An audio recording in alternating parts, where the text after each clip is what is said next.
आज 12 बजे से अविश्वास प्रस्ताव पर बहस होनी है। अविश्वास प्रस्ताव पर चर्चा का टाइम टेबल आ गया है। चर्चा के लिए 12 घंटे का समय अलॉट किया गया है।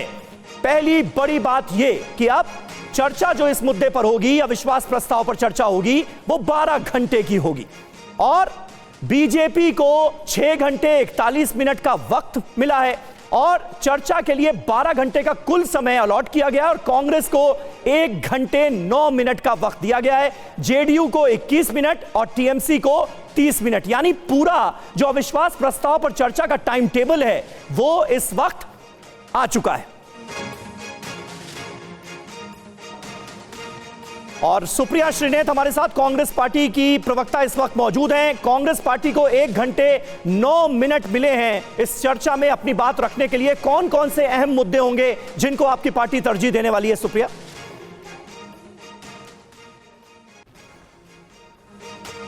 वो ज्यादा है जो 36 सेकंड प्रधानमंत्री ने मणिपुर पर बोला 78 दिन बाद, जब से मणिपुर झुलस रहा था और भयावह वीडियो सामने आया, उसके बाद प्रधानमंत्री महज 36 सेकंड मणिपुर पर बोले, ये टाइम पर्याप्त होगा। और यहां से कौन बोलेगा? यहां से वो व्यक्ति बोलेगा जिसने मणिपुर के लोगों के घावों पर मरहम लगाने का काम किया, जिसने मणिपुर में हर समुदाय से मुलाकात करी है, उनके आंसू पोंछे हैं, उनको ढांढस बंधाया, उनको ये विश्वास दिलाया है कि ये देश उनके साथ खड़ा है, जिसने राजनीति को छोड़कर वहां पर शांति की अपील करी और कहा है शांति सिर्फ एक अकेला समाधान है। तो मुझे ऐसा लगता है कि सदन में मणिपुर पर चर्चा हो और हम एकजुट होकर मणिपुर को यह विश्वास दिलाएं कि परीक्षा की इस घड़ी में देश सामने खड़ा था, यही विपक्ष चाहता था। इसी बहस से, इसी मुद्दे से प्रधानमंत्री लगातार भाग रहे थे। मैं देखना चाहती हूं आज बजट में, आज इस स्पीच में भाग लेंगे या नहीं लेंगे। एक अविश्वास प्रस्ताव लाना पड़ा और इतने दुख की बात है, इसके अलावा कोई चारा नहीं था कि प्रधानमंत्री इस मुद्दे पर बोले, इतने ज्वलंत मुद्दे पर बोले। वो अमेरिका, फ्रांस, खाड़ी, इजिप्ट सबकी यात्रा करते रहे, मणिपुर जलता रहा, लड़कियां झुलसती रहीं, लेकिन उन्होंने 78 दिन बाद चुप्पी तोड़ी और वो भी 36 सेकंड के लिए। मुझे ऐसा लगता है कि मणिपुर के जो विधायक ने बात कही है, उनके जो एक विधायक लकवाग्रस्त हो गए, वहां की राज्यपाल ने जो बात कही, और सबसे ज्यादा जो सुप्रीम कोर्ट ऑफ इंडिया ने आईना दिखाने का काम किया, इसके बाद अब बचा क्या है सरकार के पास कहने के लिए? आज सुप्रिया जी, यानी आप भी कहीं ना कहीं ये मान रही हैं कि सरकार को कोई खतरा नहीं है बहुमत के लिहाज से, क्योंकि वैसे भी रूल 198 के तहत यह विश्वास प्रस्ताव लाया जा रहा है और उसमें कहीं इस बात का जिक्र नहीं है कि सरकार अपना बहुमत खो चुकी है। तो आप लोगों को भी विश्वास है कि सरकार को तो कोई खतरा नहीं है? आपको लगता है कि यह चिंता का विषय है कि सरकार को खतरा है या नहीं है? यह चिंता का विषय है कि सरकार ने 3 महीने से ऊपर मणिपुर को अपने हाल पर क्यों छोड़ दिया? मुझे लगता है आज सवाल तो आपको यह पूछना चाहिए ना कि एक अविश्वास प्रस्ताव आने पर ही प्रधानमंत्री के बोलने की नौबत क्यों आई? क्या इस देश में शांति की अपील करना इस देश के प्रधानमंत्री का काम नहीं है? क्या हमने इस देश के प्रधानमंत्री को इसलिए चुना है कि वो कभी अमेरिका, कभी फ्रांस में गलबैया करते रहे? या हमने इस देश के प्रधानमंत्री को इसलिए चुना है कि सबसे ज्वलंत मुद्दे पर आकर सदन में चर्चा में भाग ले और हम सदन से एक स्वर में मणिपुर को यह विश्वास दिलाएं कि हम उनके साथ खड़े हैं? आपको तो ये चिंता होनी चाहिए, नंबर्स की किसको फिक्र है?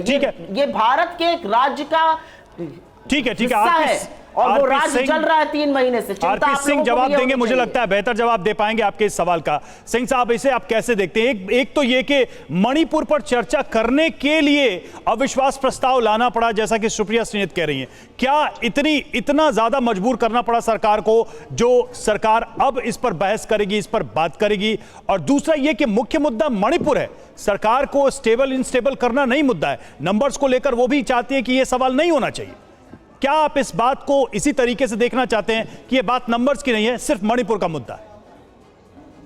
सुनील भाई, अच्छा होता कि ये प्रस्ताव के जगह अगर चर्चा होती, जो पिछले कुछ दिनों से लगातार होम मिनिस्टर साहब अमित शाह जी लगातार कहते आए कि चर्चा करें और कुछ यूनानिमस रेजोल्यूशन पास करके भेजें। तो जिस धारा के अंदर ये चर्चा करना चाहते थे उसमें तो वोटिंग होनी थी, यही दिक्कत थी। और हम चाहते थे कि यूनानिमस रेजोल्यूशन जाए।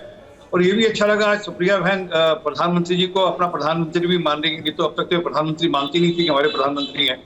खैर, पर जो मणिपुर में चर्चा की बात है, हम तो निरंतर कहते रहे कि आइए मणिपुर पर चर्चा करें। अमित शाह जी ने चिट्ठी लिखकर कहा कि हम मणिपुर पर चर्चा करने को तैयार हैं और खुलकर चर्चा करने को तैयार हैं, जितनी लंबी चाहे उतनी चर्चा करने को तैयार है। परंतु चर्चा नहीं करनी, राजनीति करनी है। अगर चर्चा करनी होती तो अब तक चर्चा होगी होती, और जो मरहम मणिपुर के लोगों पर लोगों के घाव नहीं, उनके आरोपों का अगर भाव समझें तो वो ये कह रही हैं कि शायद सरकार भाग रही थी और हमने विवश किया।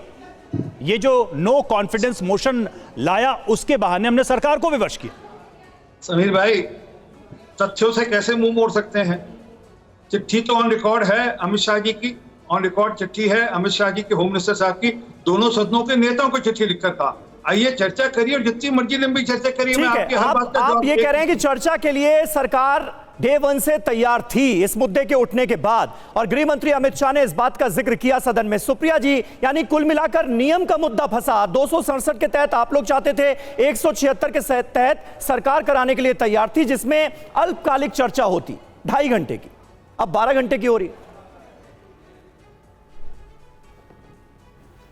आज के दिन जब मणिपुर पर इस देश के सदन में चर्चा शुरू हो रही है, भारतीय जनता पार्टी को आज के दिन झूठ नहीं बोलना चाहिए।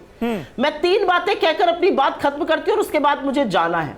मेरी पहली बात यह है कि 3 महीने से जलते हुए इस राज्य के लिए हमारे सदन के पास मात्र 2.5 घंटे का वक्त है। हम हर और चीज की चर्चा करेंगे, हम वाहवाही करेंगे, सिगरेट ठोकेंगे, लेकिन मणिपुर पर हमारे पास सिर्फ 2.5 घंटे का वक्त है। प्लीज बीच में मत बोलिए, मैं आपके बीच में नहीं बोली थी, आप बोलिएगा अपने टर्न पर। कहा कि जितनी मर्जी चाहे उतनी लंबी चर्चा करें। मत करिए आप जो कर रहे हैं। सिंह साहब, एक एक करके झूठ बोल रही हैं आप। जी सुप्रिया जी कंप्लीट करें।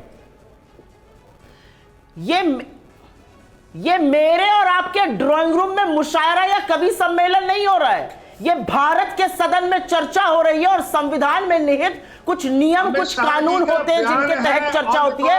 आप शायद अवगत ना हो, और असलियत यह है कि ये क्या तरीका है भाई, मैं नहीं कर सकती। सुबह कौन ये करना चाहता है? आरपी सिंह साहब आप अपनी बात रखिएगा ना, कि आप देश के पार्लियामेंट को भी मुशायरा बताती हैं। आप देश के पार्लियामेंट को सीरियसली लेती नहीं है, तो क्या करा रहे हैं आप? तो पार्लियामेंट में लेकर आती हैं। आरपी सिंह साहब कंप्लीट करने तो दीजिए आप सुप्रिया जी को बात। सुप्रिया जी जल्दी से कंप्लीट करें, जल्दी से कंप्लीट करें। आरपी सिंह साहब थोड़ा सा इंतजार।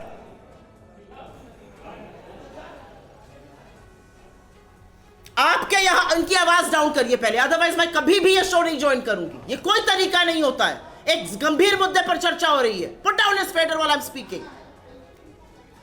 कंप्लीट करें सुप्रिया जी, इतना नाराज मत हो, कंप्लीट करें अपनी बात। जी झूठ बोलते हैं, यहां पर झूठ बोलते हैं जी।